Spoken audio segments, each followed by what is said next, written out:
Vamos lá agora? Vamos lá. Se não for na luta, não é nós, né? Quero mandar um abraço para o professor. Professor Javes Ribeiro, que está aí nos dando a honra de estar nos acompanhando. Um abraço, professor.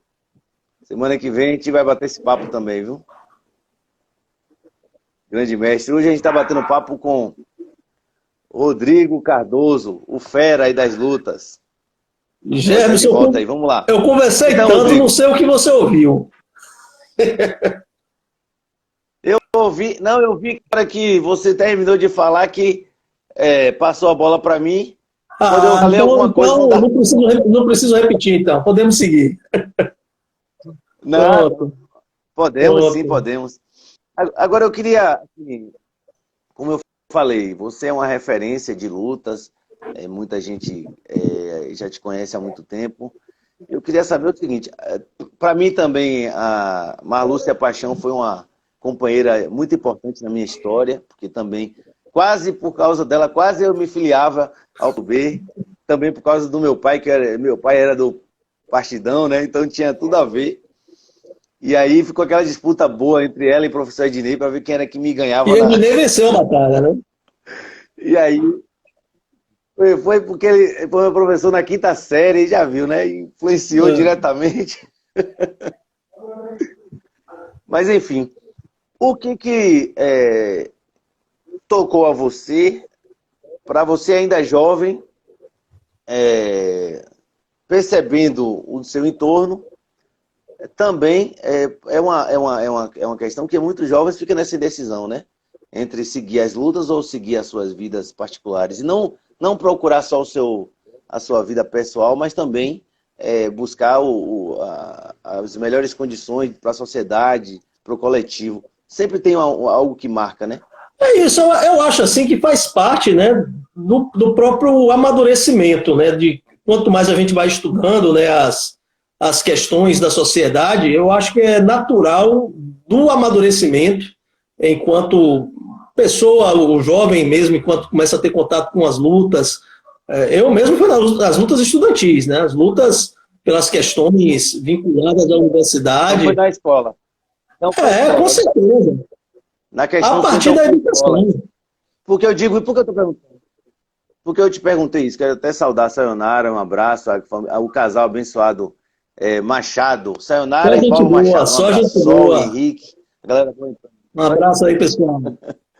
Porque é o seguinte, eu vejo que às vezes os pais não deixam, né? Chega na escola, quando vê o menino entrando em militância, tira, tenta, né? Eu vi muito isso acontecer recentemente, tira, e eu, pelo contrário, fui incentivado para continuar nas lutas, né? Então, assim, sempre tem um marco, né, na vida da gente, no momento que a gente está, seja na escola, seja no trabalho, através de sindicatos, né? Alguma coisa, no seu caso, então, foi o... sem dúvida, mas eu digo assim, eu já estudava antes, né? Mesmo no ensino médio, via o pessoal, eu mesmo não tendo participado do Fora Collor, que eu ainda era bem... Era do ensino fundamental na época, né? Aí não participava, mas eu via, assistia o pessoal indo para as manifestações e achava muito legal, achava muito importante o jovem participar da política. E na medida que eu fui entrando, avançando na escola, entrando avançando para o ensino médio, e depois no ensino médio eu estudava mais algumas questões, principalmente através da história. E depois que entrei na universidade, quando tive oportunidade de participar, né, do movimento estudantil propriamente dito, só na universidade, secundarista eu praticamente assistia mais do que mais gostava, assistia mais do que participava, mas gostava. Sim.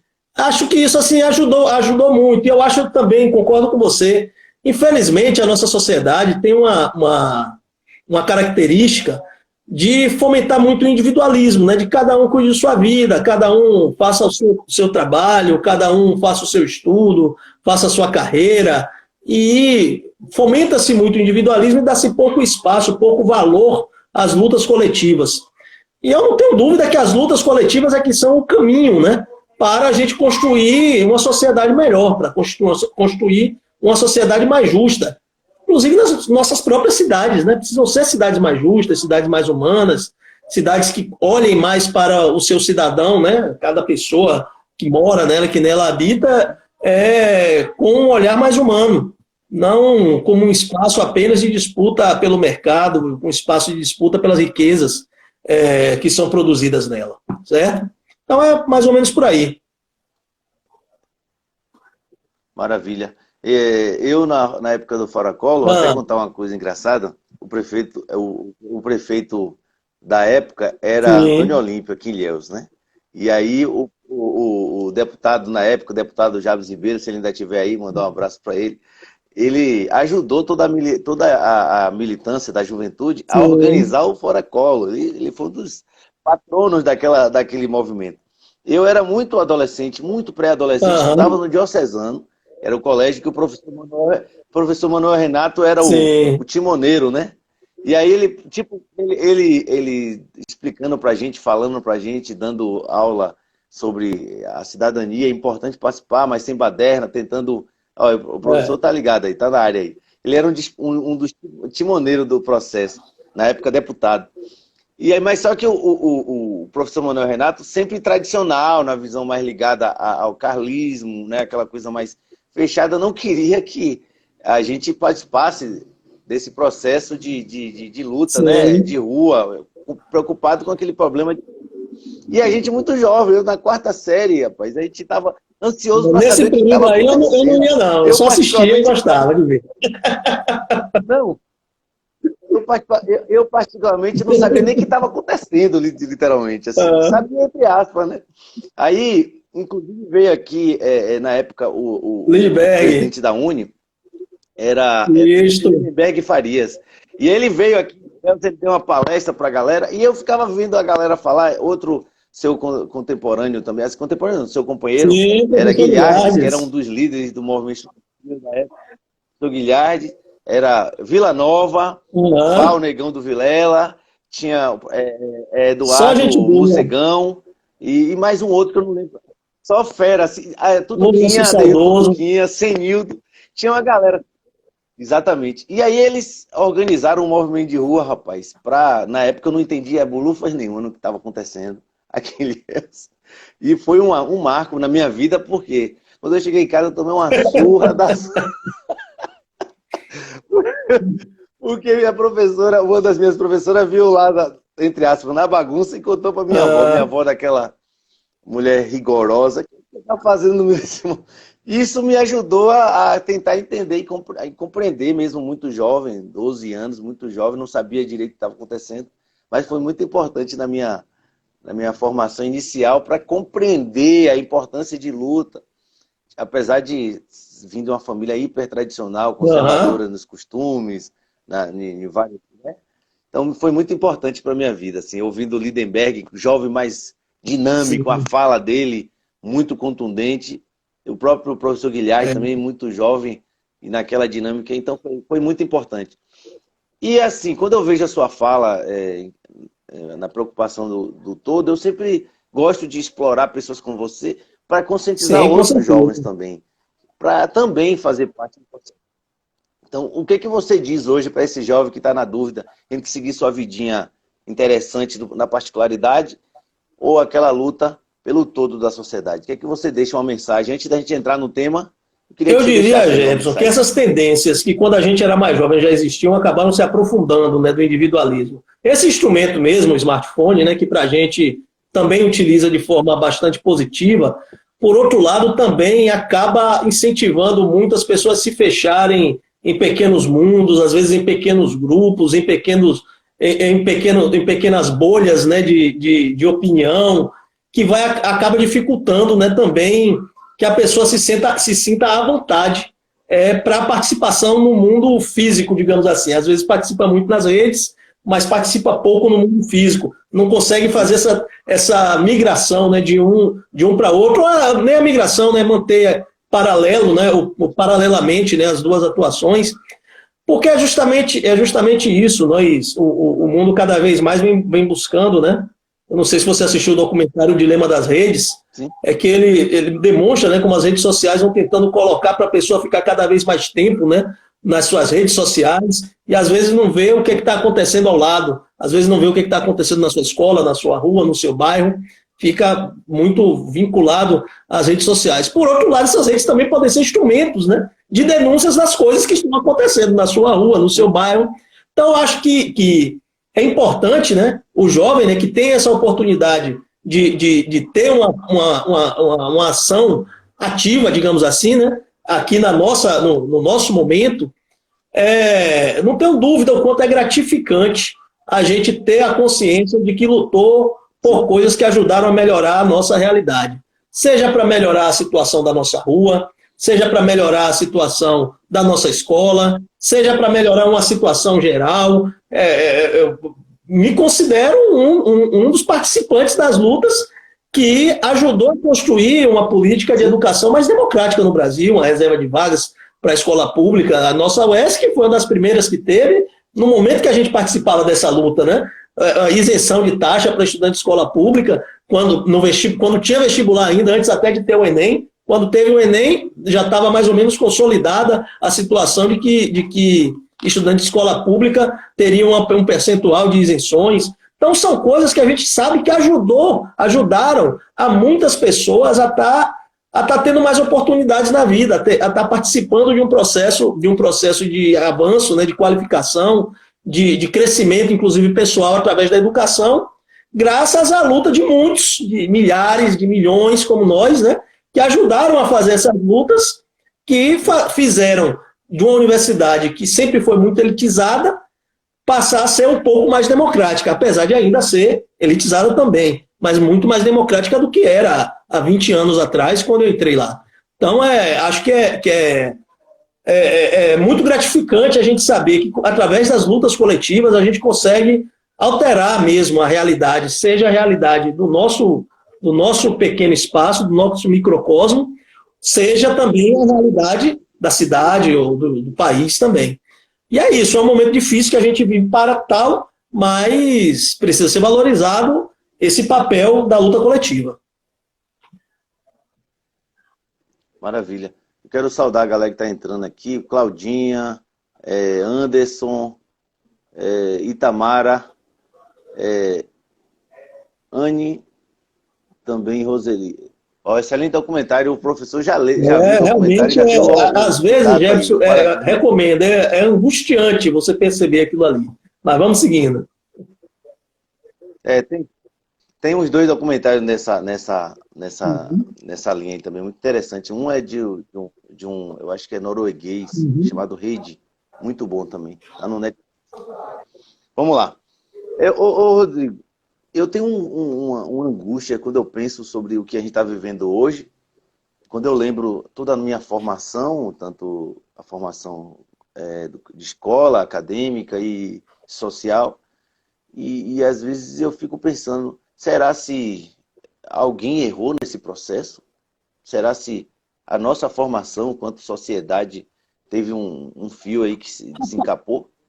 Eu fico nessa angústia, para a gente parar nesse estágio. Rapaz, eu acho que faz parte do processo histórico, né? O desenvolvimento histórico do Brasil nunca foi assim linear, né? Sempre foi feito com muitas contradições. Até as transições ocorridas no Brasil, as transições históricas, né? De uma sociedade colonial para um país independente, ou de uma sociedade escravista para uma sociedade onde predominava o trabalho livre, assalariado, livre entre aspas, né, dentro do capitalismo, trabalho assalariado, a transição do Império para a República, sempre foram transições muito complicadas, né, dentro do nosso país. Transições em que, geralmente, as conciliações foram muito mais marcantes do que as rupturas. Sempre houve processos de transições incompletas. Isso em todas essas fases que eu relatei aqui. E hoje, né, no Brasil, acho que a gente vive também um pouco dessa dor do parto da transição de um país que passou uma boa parte de sua história relegando a grande maioria do nosso povo, né, a indigência, a miséria, para um país que passa a entender, ou tentou passar a entender, que só dá para ser um país grande, um país desenvolvido, uma potência vocacionada para ser a 5ª maior economia do mundo, como já foi em determinado período, uma das 5 maiores economias do mundo, por ter grande população, por ter grande território, por ter grandes recursos naturais, por não ter conflitos conflitos étnicos ou religiosos de grande monta, como outros grandes países têm. Então, a gente está passando por um momento das dores, das contradições de um país que passou a olhar esse povo marginalizado, que saiu da escravidão, dos indígenas que saiu da escravidão há pouco mais de um século, dos indígenas massacrados, de pobres de todos os setores e setores abandonados do país, e que começou a ter políticas para esse povo. O país que passou a ter política para esse povo, passou a entender que esse povo, que precisava incluir esse povo para se desenvolver, mas as contradições inerentes ao próprio sistema e as próprias estruturas de poder existentes no nosso país acabaram levando a uma condição em que as forças acumuladas para a transformação não foram suficientes.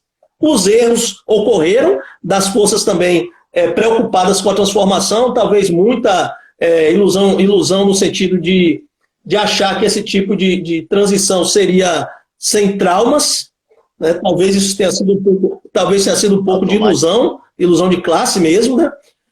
E também muito da ação direta, né, desses setores que, infelizmente, não querem que o Brasil seja o que está vocacionado para ser. Um país grande, um país independente, que seja inclusive em relação ao seu povo. Porque tem setores do nosso Brasil, setores da elite brasileira, né, ou talvez a totalidade da elite brasileira, ou quase a totalidade da elite brasileira, que está muito satisfeita em ser sócio menor dos países desenvolvidos, em especial dos Estados Unidos, em especial do Império Americano. Isso é o que está hoje no poder no Brasil. A fala de Bolsonaro, a fala de quem está ao lado de Bolsonaro, é toda sempre ligada aos interesses norte-americanos e não aos interesses brasileiros. O interesse brasileiro só está no discurso. Na prática política, na prática do dia a dia, na prática das relações internacionais, é só o interesse dos americanos, é só o interesse dos Estados Unidos. Então, esses setores das elites brasileiras são totalmente acomodados no sentido de serem sócios menores do grande capital. Alguns são sócios grandes, mas ainda grandes menores do capital internacional. Não querem ter um projeto de nação, não querem ter um projeto de desenvolvimento para o país. E esses setores dessa elite, que o Gessé de Souza chama da elite do atraso, né, simplesmente consideram que o caminho a ser trilhado não é o caminho de um projeto de país democrático e inclusivo, mas sim um projeto de país dependente, com alguns setores da burocracia do Estado brasileiro elitizados pelas relações econômicas com o próprio Estado brasileiro, ou de dependência também com o Império, aí setores das Forças Armadas, aí setores de poder judiciário, tudo organizado, que está se organizando, né, principalmente depois do golpe que se estabeleceu do impedimento da presidenta Dilma, vai se estabelecendo uma estrutura em que o Brasil fica dentro dessas relações internacionais, um país submetido aos interesses norte-americanos e, internamente, uma elite vinculada ao sistema financeiro, sócios menores do grande capital internacional, em conjunto com setores da burocracia do Estado, principalmente Forças Armadas, principalmente Judiciário e principalmente forças de segurança, né, no geral. Esses setores são setores que ficam fora da reforma da Previdência, ficam fora da reforma administrativa, não são atingidos por reforma trabalhista, né, esses setores da burocracia, e a estrutura financeira do Estado brasileiro toda para continuar colocando recursos no sistema financeiro, né, nos grandes rentistas. Então é isso, infelizmente, acho que tem todas essas contradições, essas dores desse parto da construção de um país, de um projeto de país. Maravilha. Júnior Santos, um abraço. Engenheiro Pablo Fernandes. Olá, pessoal. Olá a todos. Também. Muito obrigado. Boa noite. Pablo, Aloysio, professor Jabes. Esqueci de cumprimentar o professor Jabes. Vamos lá. Roseli, estou vendo, Roseli. Jabes, um abraço. Vamos lá. E Robson também, por aí. Eu queria saber o seguinte, outra coisa antes da gente ir, assim, porque a sua fala é muito interessante e aí puxa sempre outra coisa dentro da... Sempre eu ouvi falar, e você talvez também, antigamente a escola era de qualidade, era pública, antigamente, aquele saudosismo que às vezes me dói o coração, né?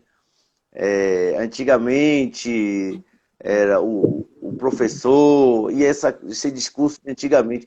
Mas nem todo mundo tinha acesso à escola. Vou aproveitar a presença do professor Jabes aqui, os governos dele, e pelo menos até onde eu me entendia por gente, foram os primeiros governos a construir escola em zonas rurais, em áreas periféricas, né? Salvo eu estiver errado aqui, professor Jabes me corrija, mas foram os primeiros governos a ter escolas em áreas rurais, áreas periféricas, ser, né? né? Se não foi eu não conheço exatamente no detalhe, mas porque foi o período da redemocratização, né? Foi esse período do início da década de 80, sim. Depois a Constituição, foi um período da redemocratização onde, enfim, né, a educação, né, passou a ter mais, né, capilaridade, né? A educação pública. Isso. E era uma educação pública de qualidade, mas ela não era, era para poucos. Universal. Não era universal. Era para poucos. Isso talvez esse modelo e esse formato de escola excludente em décadas passadas, que veio se romper, né, a partir de meados, talvez, da década de 80 e na década de 90 se formalizou. Talvez esse processo não tenha contribuído para, às vezes, essa famosa anomalia que acontece hoje nesse processo de visão. Talvez aquele negócio, foi mais uma transição incompleta, né, que o Brasil viveu. A transição da ditadura para a democracia, da ditadura militar para a democracia, foi uma outra transição incompleta. O Brasil, talvez, na América Latina, tenha sido o único país que não julgou, né, os ditadores, né, os torturadores, quem violou os direitos humanos no período da ditadura militar. E isso acaba levando com que alguns setores, né, da população, até oriundos desses setores sociais que sustentaram, né, a ditadura militar, colocasse como se aquele tempo fosse bom, porque afinal de contas os caras continuam soltos. Um cara que elogiou um torturador no Congresso Nacional hoje é o presidente da República. O vice-presidente da República também, esses dias, anteontem, elogiou um torturador notório, o maior fascínora talvez do período da ditadura militar. E esses caras que estão no poder, né? Porque o Brasil não fez essa transição completa. Então, esse processo da educação também, nesse período da democratização da educação, também tem relações com isso, com certeza. Porque houve uma maior ramificação, né, da estrutura educacional, mas com financiamento muito abaixo do necessário. A nossa Constituição é muito forte, muito boa, né, no sentido da garantia de direitos. No entanto, as condições econômicas do país para executar esses direitos nunca se estabeleceram, porque as estruturas econômicas permaneceram as mesmas, concentrada no grande capital financeiro, no grande latifúndio, em grandes empresas. Então, todo esse setor, tudo isso, né, sempre foi concentrado e o Estado brasileiro nunca teve condição de fazer um financiamento de forma mais contundente como a educação precisava, né? Só a partir fins da década de 90, né, inicia lá com o Fundef, lá no governo de Fernando Henrique, depois com o Fundeb no governo de Lula, os primeiros planos nacionais de educação que estabeleciam patamares de investimento para a educação, de recursos públicos para a educação. Posteriormente, a determinação, né, do próprio governo Lula, quando da descoberta do pré-sal, de que recursos do pré-sal iriam para o Fundo Social da Educação, né? Só a partir daí é que começou a ter uma maior injeção de recursos na área da educação, e mesmo assim ainda está muito aquém dos países que conseguem ter uma educação pública de qualidade. Né? O Brasil precisava chegar em 10% do PIB sendo investido na educação, e isso foi aprovado no último Plano Nacional de Educação. É preciso 10% do PIB por muitos anos. A gente ainda não conseguiu chegar nem nos 10% do PIB ainda. E o próprio golpe de Estado que derrubou a presidenta Dilma também acabou estabelecendo uma situação que praticamente está inviabilizando essa realização do Plano Nacional de Educação, que é a Emenda Constitucional 95, aquela que colocou um teto, né, nos gastos públicos para o investimento social, porque o teto é apenas para o investimento social. Para os recursos dos banqueiros não tem teto. Não tem teto. O teto é só para os investimentos públicos. Então, essa emenda 95 está acabando ameaçando um processo que estava se iniciando há poucos anos, de aumento mais substancial dos recursos para a educação. Então, nós estamos na vigência, né, do novo Plano Nacional de Educação, que prevê esse aumento do investimento do PIB para 10% do PIB na educação. No entanto, as contradições do sistema já estão sabotando esse plano no meio do seu caminho. E eu acho que isso é importante a gente até debater isso, porque isso se reflete na educação da cidade. Se na educação da cidade está faltando estrutura, tem muito a ver com isso. Se na educação da cidade, muitas vezes os professores reclamam de que os planos negociados não estão sendo cumpridos, tem a ver com isso também. Então, isso reflete em qual tipo de cidadão, né? Quais cidadãos, como estamos conseguindo formar os cidadãos nas escolas das cidades, né?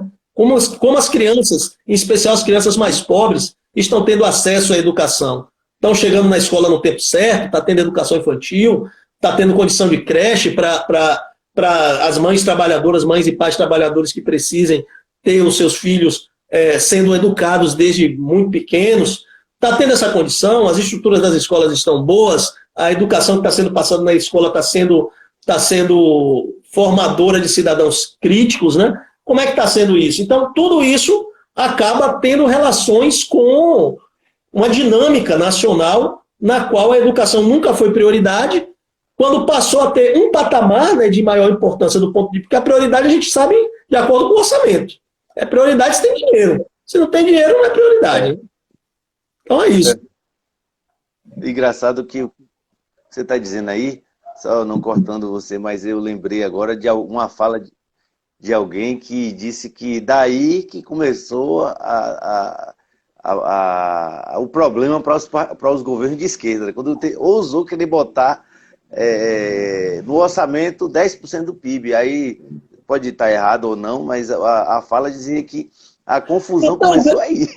Aí ele, rapaz, tem que tirar esse cara. Talvez tenha começado daí, mas assim, ó, senão, eu enxergo, Gerson, uma gota d'água. A gota d'água foi quando Dilma quis reduzir a taxa de juros na tora, digamos assim, né? Determinou que os bancos públicos e o Banco Central reduzisse a taxa Selic por cima dos interesses do mercado.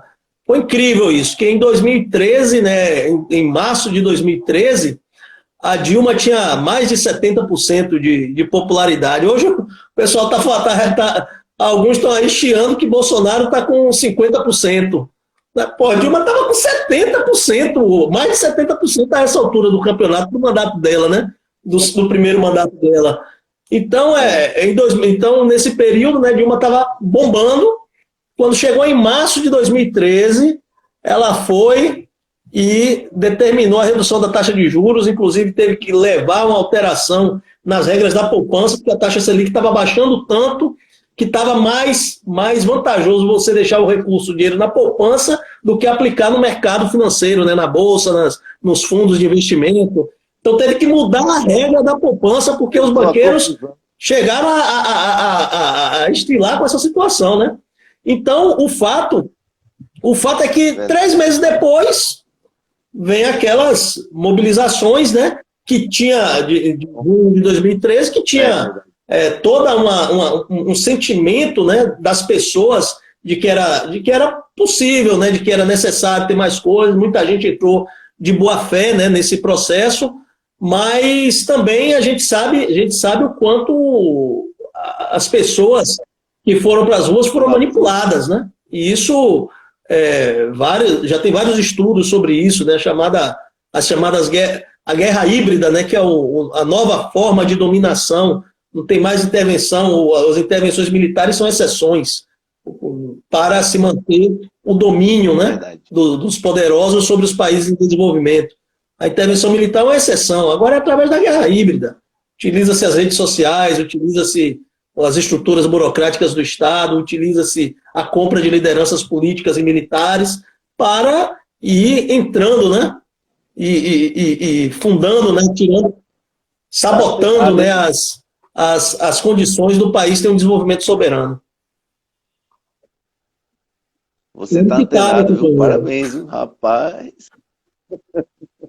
Eu quero saudar aqui a galera que está entrando aqui, ó. Lauro está dizendo parabéns, verdadeiro parabéns.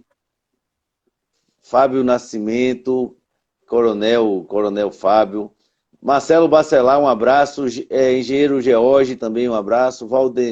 Valdenor Rivelino, Oliver Júnior, Liz Martins, a galera boa entrando aí. O engenheiro Moreno, George Moreno, é o atual responsável pelo trabalho na Sutrans. Um abraço para toda a galera da Sutrans, que são os trabalhadores guerreiros. Inclusive estão na luta aí por melhores condições da categoria. Estamos aí, viu, antenado e irmanado para que essa categoria esteja cada dia mais se organizando. O Rodrigo é um dos melhores quadros da política. Obrigado pela deferência. Ô Rodrigo, me deu vontade de puxar mais um assunto dentro daquilo, mas vamos ficar... Não, de alguma forma você já está dentro do tema. Por quê? O papel da cidadania para termos uma cidade mais humana e desenvolvida nos 500 anos. Então, você, de qualquer maneira, você deu um prelúdio. Sim. Prelúdio, você deu uma...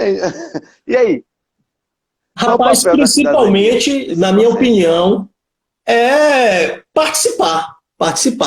Agora, para os cidadãos participar, é necessário que haja um ambiente de participação. De qualquer forma, as pessoas podem participar, digamos assim, chutando a porta. Se a porta está fechada, chuta a porta e entra e vai buscando as formas de construir essa participação. No entanto, se o poder público contribui com essa participação popular, né, dentro desse processo de construção de cidades mais humanas e desenvolvidas, eu acho que contribui muito para a cidade e para o próprio poder público, né? Para o próprio poder público. Quando você me perguntou sobre o tema, eu fui por aí nessa discussão de cidades mais humanas, né? Tendo em vista muitos debates que estão ocorrendo em torno disso, dessa necessidade de humanizar as cidades, né? De garantir que a cidade não seja o espaço, como eu falei lá no início, apenas os espaços da disputa dos mercados para se apropriarem da riqueza que são produzidas, das riquezas que são produzidas nos municípios, em especial nas cidades, né? Então, necessário olhar as pessoas, né? E para olhar as pessoas, a gente tem debatido, né? A gente do PCdoB debatemos, né, com esse mote, né, de cidades mais humanas dentro do movimento Comuns, que foi capitaneado pela Manuela Dávila, né, que hoje é candidata a prefeita de Porto Alegre, né, está liderando as pesquisas lá, já foi candidata a vice-presidente na chapa do Haddad, né, do PT, e que coloca, né, essa necessidade de acabar relacionando, né, várias questões que têm a ver com esse processo de cuidar mais das pessoas. Aí é necessário que a cidade pense como ter educação, que seja mais inclusiva, de ter saúde, que chegue especialmente para as pessoas que mais precisam, de ter assistência social voltada também, obviamente, para quem mais precisa, de garantir mobilidade urbana com um olhar do século XXI, que é esse negócio, não dá para ser a mobilidade urbana apenas... a mobilidade urbana do ônibus, sim, mas é a mobilidade urbana que tem que pensar todos os outros modais, tem que garantir a possibilidade do cidadão se locomover, sim, como pedestre que é na cidade, né? Das pessoas que têm dificuldade de locomoção também terem condições de se locomover na cidade. Em cidades como a nossa, tem alguns problemas que se colocam aí em torno dessa questão da mobilidade, mas assim eu estou citando apenas de forma passageira, né? Para colocar mais algumas outras coisas, por exemplo, essa questão ambiental. Não dá para a gente considerar que vai se construir cidades que são mais humanas sem ter relações, né, com aqueles objetivos do desenvolvimento sustentável, né, que também alguns falam em cidades sustentáveis, que também tem relação com esse olhar, porque nós vivemos no mundo uma crise ambiental de que os recursos que o nosso planeta tem não são suficientes para levar o mesmo padrão de vida dos países desenvolvidos para todo o mundo. Não tem, é impossível, não tem terra para isso, mas é preciso ter condição de que quem não é desenvolvido se desenvolva e de que tenha justiça social para que as pessoas que hoje não têm melhor condição de vida atinjam uma melhor condição de vida. Então, tudo isso faz parte, né, desse processo de debate de que é necessário, né, pensarmos em cidades que estejam mais voltadas para as pessoas, para cuidar das pessoas. E não dá para fazer isso sem envolver a cidadania nesse processo. porque são muitos os interesses econômicos em torno da cidade. Quando você vai... Diga. Rodrigo, eu só queria te pedir licença rapidinho. Não, eu acho que você entrou para a cidadania aí. Eu tenho que saudar uma figura ilustre que entrou aí agora, que para mim é um dos grandes conhecedores também da administração pública, que é o nosso querido amigo doutor Joabes Ribeiro. Grande professor Joabes. Professor também, doutor. E ele está dizendo que você é uma das poucas reservas ideológicas. Um abraço, Joabes. Obrigado pelas palavras. Você está bem. E também nosso amigo Lula Cerqueira. Um abraço também. E eu considero o doutor Joabes Ribeiro também um mestre, um doutor na área administrativa, como poucos conhecem o municipalismo. Como poucos conhecem o municipalismo. E ele, para mim, sempre é referência. Como vereador, como presidente das associações nacionais de vereadores, sempre debateu com muito afinco o tema. E onde vai dar palestra, sempre é interessante ouvi-lo parar, porque tem uma capacidade de nos prender. Eu acho que é de família isso. Deve ser. Um abraço também ao doutor Joabes Ribeiro. Voltando à cidadania, eu queria só lembrar que ultimamente não existe você construir nenhuma obra de mobilidade se também não tiver... Com certeza. Social, né? Vamos até começando, né, puxando um pouco mais o fio, né, dentro desse debate da mobilidade, porque eu acho que é um tema muito importante para o momento que a gente está vivendo, porque dentro de todas essas questões que envolvem a construção de cidades, né, talvez aqui de cidades mais humanas, talvez a que atinge o trabalhador, a pessoa, o cidadão comum, mais no seu dia a dia, é essa questão da mobilidade, que é todo dia que, seja jovem, seja idoso, seja adulto, seja criança, quando sai de casa para ir para o trabalho ou para ir para a escola, aí ou sai de carro, ou sai de ônibus, ou sai de Uber, ou sai de bicicleta, ou sai andando, né? Todo dia a pessoa se depara com essa situação. Não tem jeito. A escola também, obviamente, mas digamos assim, a escola tem uma estrutura lá mais bem colocada, digamos assim. A saúde não é todo dia que a pessoa vai buscar, apesar de ter toda uma estrutura de saneamento que também faz parte do processo de saúde, estrutura de prevenção e tal, mas assim, a pessoa não está lembrando daquilo ali todo dia. Mas a mobilidade todo dia o cidadão lembra, e a cidadã lembra.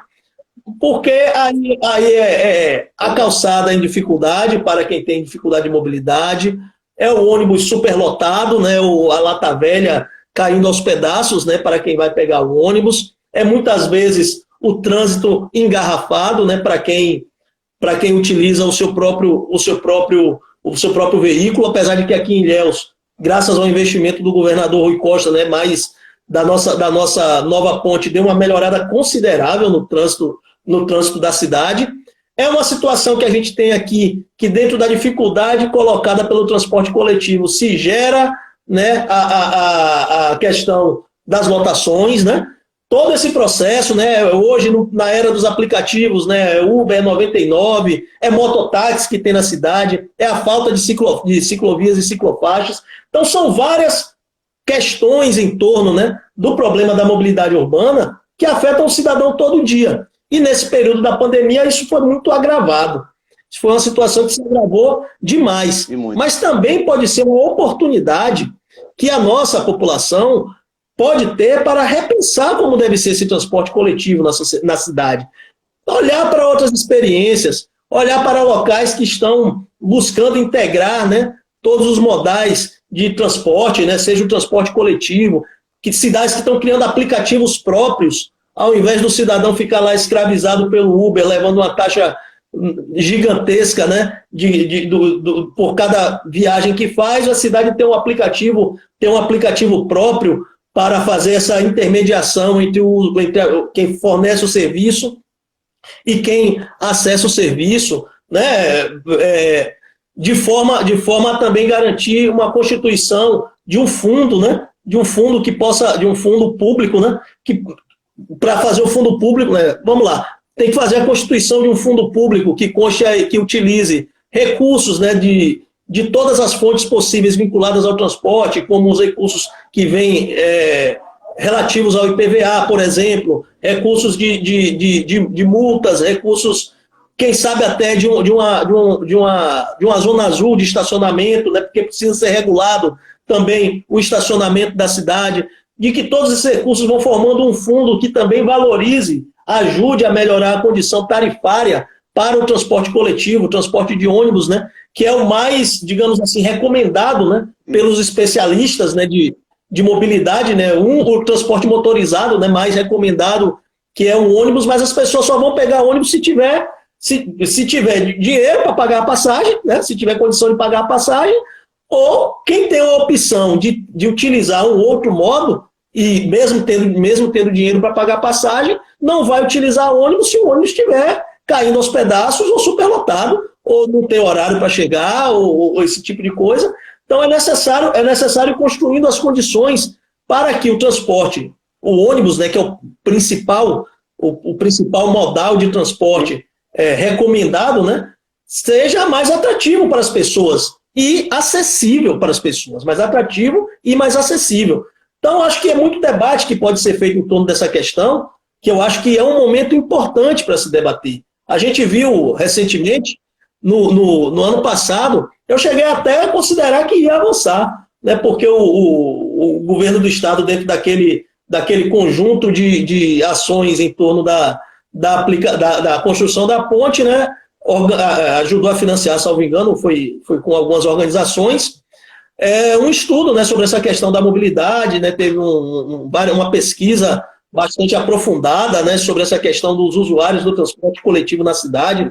Vi alguns amigos que trabalharam pesquisando e muita gente falando, né, que respondeu, né, a pesquisa. Você lembra desse período? Hein? A SEDU tem. A SEDU tem. A SEDU fez um belo levantamento sobre tudo do trânsito, mobilidade de Ilhéus, com muita propriedade. Não foi só Ilhéus, mas também de Ilhéus. O doutor Joabes também trouxe uma coisa interessante, a mobilidade também para a nossa população rural, abandonada e isolada. Exatamente. Aí a conclusão, Jefferson, que parecia que ia chegar, né, que o prefeito chegou a anunciar que em novembro ia estabelecer um sistema de transbordo eletrônico, né, no município. Chegou a anunciar o prefeito. Talvez não fosse o novembro de 2019, talvez fosse o novembro de 2020, né? Vamos aguardar, né? Vamos orar. Talvez aí na véspera da eleição ele, como está fazendo muita coisa na véspera da eleição, entre aspas, né? Tá botando o pé no acelerador na véspera da eleição, talvez implemente, né? Na véspera da eleição esse transbordo. Porque não sei se no ano que vem ele vai estar com a oportunidade de implementar. Talvez seja melhor ele acelerar, né?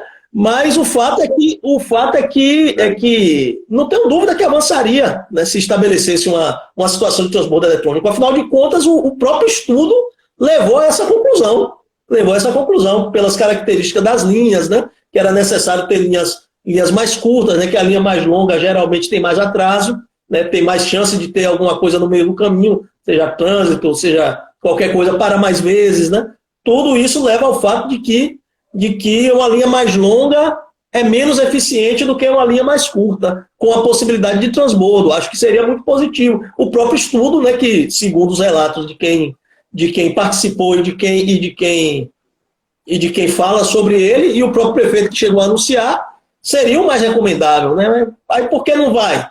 Será que tem relação com os interesses econômicos? Porque são interesses econômicos poderosos, né? É interesse econômico que disputam a política da cidade. São interesses econômicos de quem já governou a cidade, né? Interesses econômicos que querem voltar a governar a cidade, que estão em torno desse debate da mobilidade, desse debate do transporte coletivo. Tudo isso aí a gente faz nos perguntar por que essa situação, por que essa questão não avança. Então acho que esse é um debate de primeira linha para esse momento que a gente está vivendo. Acho que tem muita contribuição que a população pode dar, que os cidadãos podem dar, seja os cidadãos organizados na sociedade civil, em associações, em sindicatos, seja órgãos, né, técnicos, né, que podem contribuir com esse processo de debate, mas o fato é que esse é um dos temas que a gente acha fundamental para fazer uma cidade mais humana, é garantir mobilidade para todos, sem sombra de dúvida. Parabéns. Eu quero mandar um abraço à nossa amiga Amadeu Neto, que entrou aí, Bruno também, Andrei de Ilhéus também, entrou uma galera boa aí. indo mais na pegada que o doutor Joab deu uma provocada, humanizar a cidade também é incluir o morador de cidade, de áreas rurais, não é isso? Sem dúvida, não dá para... E aí também tem um aspecto econômico, né? Porque a disputa, apesar de não ser apenas uma disputa econômica que a cidade deve ser pensada, tem que ser entendida como um espaço das disputas econômicas. Seja a disputa econômica do grande, ou seja a disputa econômica do pequeno. O pequeno também está disputando, né, a economia da cidade também, né? Não pode ser o único aspecto, mas isso faz parte da realidade da cidade. Então, do ponto de vista do morador do campo, é um aspecto de cidadania, sem sombra de dúvida, porque ele precisa ter acesso, né, aos serviços, muitos serviços não estão no campo, muitos serviços estão na cidade, serviços, às vezes, apesar de ter algum setor da educação do campo, né, da educação que existe no campo, à medida que vai avançando, né, não dá para ter uma escola de ensino médio em cada comunidade rural, assim como não dá para ter uma universidade em cada comunidade rural, assim como não dá para ter também um hospital ou um pronto atendimento, né, uma UPA em cada comunidade rural. Então, à medida que vai avançando algumas coisas, a complexidade, né, dos serviços públicos, geralmente precisa, né, acabam se estabelecendo em setores mais centrais da cidade. E um cidadão que mora na zona rural precisa ter acesso a esses serviços, precisa ter acesso à cultura que é produzida também no centro da cidade. E a cidade também precisa ter acesso à cultura que é produzida no campo. Então é necessário ter essa possibilidade de mobilidade. E a nossa cidade vive uma situação muito complicada, né? Uma cidade que tem não sei quantos quilômetros, é Nasal que tem de cor na cabeça quantos quilômetros são de estradas vicinais. Eu não estou de cor, não, mas me parece que é perto de 1.000 quilômetros. Que é um negócio que é quilômetro que não estava mais. Hein? Eu acho que o doutor Joab, o professor Jabes e muitos que estão nos... Pode ter também. Eu sei que é quilômetro que não estava mais. Eu já rodei um bocado. Semana passada mesmo estava em Nome Pimenteira, rapaz, não é brincadeira não. Mas o fato é que são poucos quilômetros de estradas vicinais que existem nessa cidade, no nosso município, que realmente não dá para dizer que nenhum gestor vai ter muita facilidade em tratar isso. Mas é necessário ter planejamento também para resolver, né? É necessário ter plano para cuidar, para ter manutenção das estradas vicinais. É necessário ter plano para que haja transporte coletivo. É necessário para as crianças que moram nas escolas, que moram na zona rural, ter acesso às escolas. Então é necessário ter transporte coletivo na zona rural também. Um grande abraço aí para Jacques Rodrigues. Boa noite, chegou aí. Jaquinho, Márcio Rodão também. Jaquinho, Márcio Rodão, galera boa. Aí Joab está dizendo que são mais de 1.000 quilômetros. Eu sei que é por aí mesmo. Não tenho dúvida que ele está certo. Ele deve ter informação precisa. Então, o fato é que é necessário ter planejamento para cuidar dessas estradas vicinais. Não dá para acontecer, como a gente vê muitas vezes, né? Se abandona a zona rural, quando chega perto da eleição, aí vai para sua máquina, para ver se engana o povo. Eu vi isso de perto esses dias. Fui em Banco do Pedro visitar um amigo, que é candidato a vereador lá também.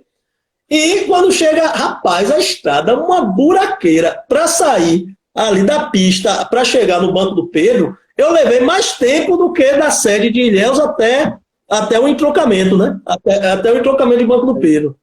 Ele me disse lá que depois, uma semana depois, isso foi esses dias, até uns 20 dias aí atrás, disse que passou a máquina que estava uma beleza, a estrada, né?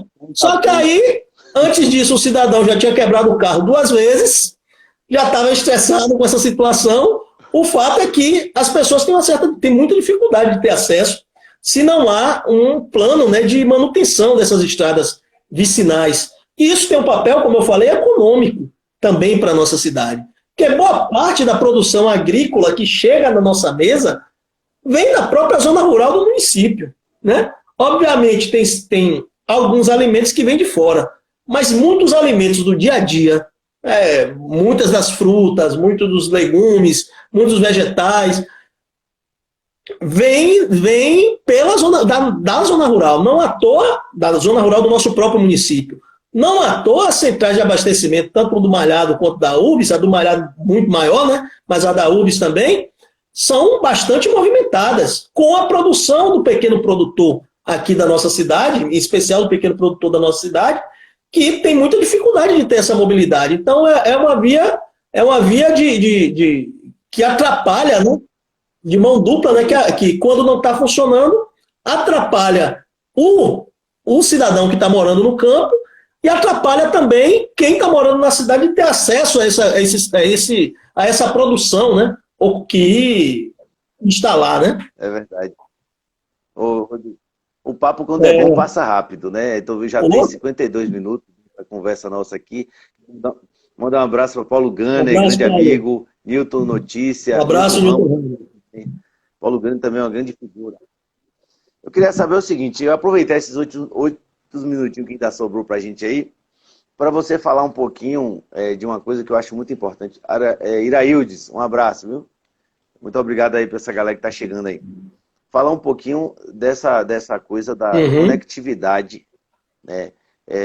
Do que a cidade, do que o morador, do que a população local pensa sobre o que das prioridades de primeira hora, com o que uma gestão ou gestor quer fazer ali.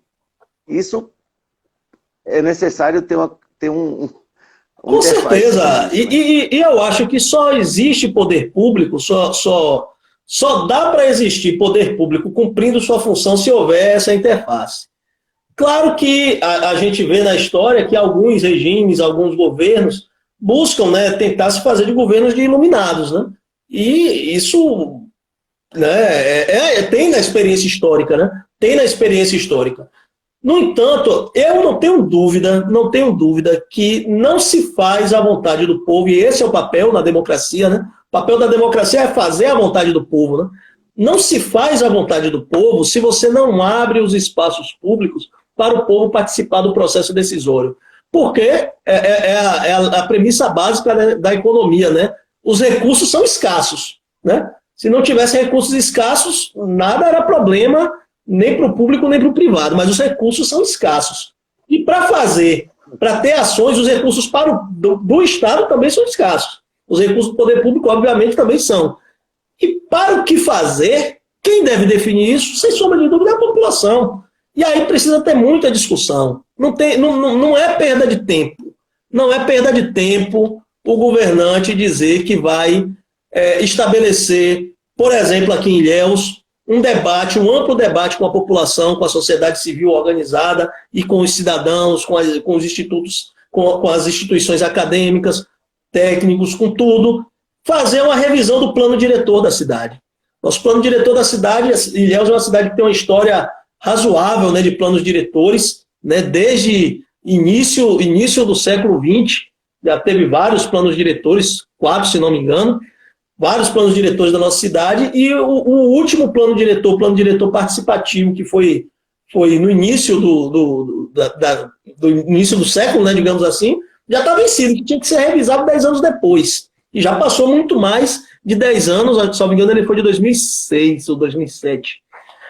Então ele precisa ser revisado, já precisa ser revisado já há algum tempo, esse plano diretor do município. Então não é perda de tempo você mobilizar a sociedade para debater o plano diretor. Porque aí a gente dialoga com o nosso tema. A gente precisa pensar que cidade, que Ilhéus, sim, nós vamos ter quando a nossa cidade fizer 500 anos, lá em 34, né, em 2030. Nós precisamos pensar a cidade. Como queremos que essa cidade chegue lá? Queremos que ela chegue a uma cidade em que o homem do campo tenha dificuldade para chegar na cidade, que os bairros não tenham acesso a serviços públicos, que os bairros continuem numa situação de falta de infraestrutura, que as pessoas não tenham um saneamento suficiente, não tenham uma saúde básica que atenda, que a cidade não esteja preparada para o desenvolvimento, tendo como um dos principais instrumentos, dos principais setores a serem fomentados o turismo na nossa cidade, uma cidade que também tem um certo potencial industrial, em especial com a implementação do Porto Sul e da Ferrovia de Integração Oeste-Leste. Então, como é que a gente quer pensar essa cidade em 2034? Vai ser da cabeça dos iluminados que vai chegar a cidade que nós, ilhéenses, todo o povo de Ilhéus quer em 2034, ou vale a pena o poder público discutir isso com a população? Porque a partir daí, ao discutir um plano diretor com vistas ao nosso objetivo de chegar aos 500 anos, uma cidade melhor, com uma cidade melhor, a gente tem condição de estabelecer planos plurianuais participativos dentro desse processo, tem condição de estabelecer um plano emergencial para o primeiro ano de governo, de quem vai ser eleito aí agora. O que é que vai fazer? Qual é a prioridade do prefeito que vai ser eleito no primeiro ano de governo? É importante que dialogue-se com a população, porque tem prefeito que acha que não. Ele vai, pede o voto, fazendo oba-oba, não sei o que, se elege, aí depois tira férias, quando chega na posse, toma posse, aí é que ele vai sentar na cadeira e vai ver o que é que vai fazer. Pelo amor de Deus, assim também é complicado. É complicado. Aí quando ele vai se dar conta, já passou meio mandato e não conseguiu executar nada do que se propunha a fazer. Então é o tipo de coisa que a gestão pública tem que ser transparente, né? Tem que ter paredes de vidro, né? Como alguns dizem, né? A gestão pública não pode achar que cada setor, cada licitação é uma oportunidade de negócios.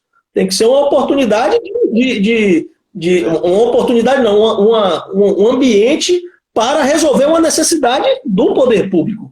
Uma necessidade do poder público. Então, precisa ter transparência total. Já vamos pro final, né? Já está terminando aqui, quero agradecer primeiramente aqui a dona Ângela Ribeiro, um abraço, que está sempre nos acompanhando, Ian Silva, um abraço, querido, Paulo César também contribuindo aqui, Aécio Costa, Paulo César disse que sempre vale a pena ouvir cidadãos para todos os assuntos de interesse após, é verdade, sempre é bom.